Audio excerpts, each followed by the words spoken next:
Thank you so much, ladies and gentlemen of the press. This is a press statement on the incident at the gate of the Ministry of Finance and Planning.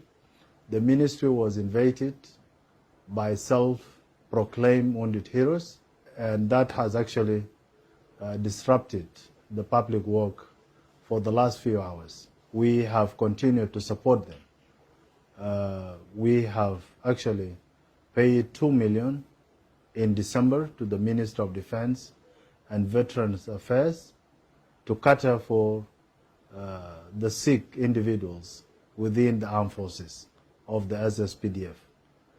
We also in January paid $1 million USD to support the treatment of the wounded heroes.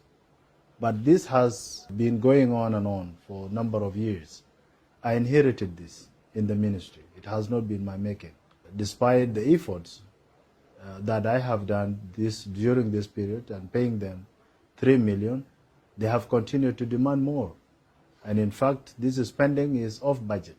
It is an emergency funding that we do from the resources of the Ministry of Finance, not an allocation from any part of the budget or even from the SSPDF.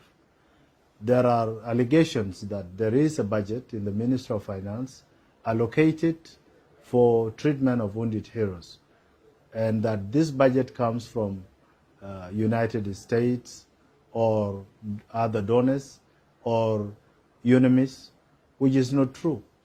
We don't have budget for wounded heroes that is coming from anywhere. What has been ongoing is the support of the government to the wounded heroes, those who have sustained injuries during the war and even in the clashes that happened in 2013 and 2016. So the work has been disrupted, not only in the Ministry of Finance, but even the neighboring ministries. And the organized forces from military police, national security, and police came in to arrest this condition. The situation is now calm, and the condition has been arrested. And of course, we have injuries, minor injuries, and 3 critical injuries, but no death reported so far.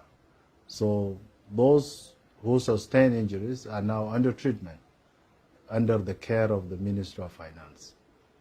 The message I want to communicate to the public and our wounded heroes is that the Ministry of Finance and Planning is so much committed to fulfilling its reform agenda, providing essential goods, continue to paying salaries.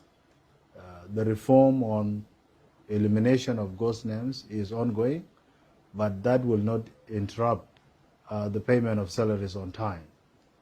We have difficulties in collection of non-oil revenues that actually support our budget for paying salaries.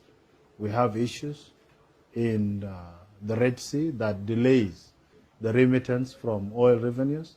On behalf of the ministry, I would like to assure you that the work will just continue as normal from tomorrow, and your personal safety will be taken care of by these organized forces who have now come to be present with us in the premises.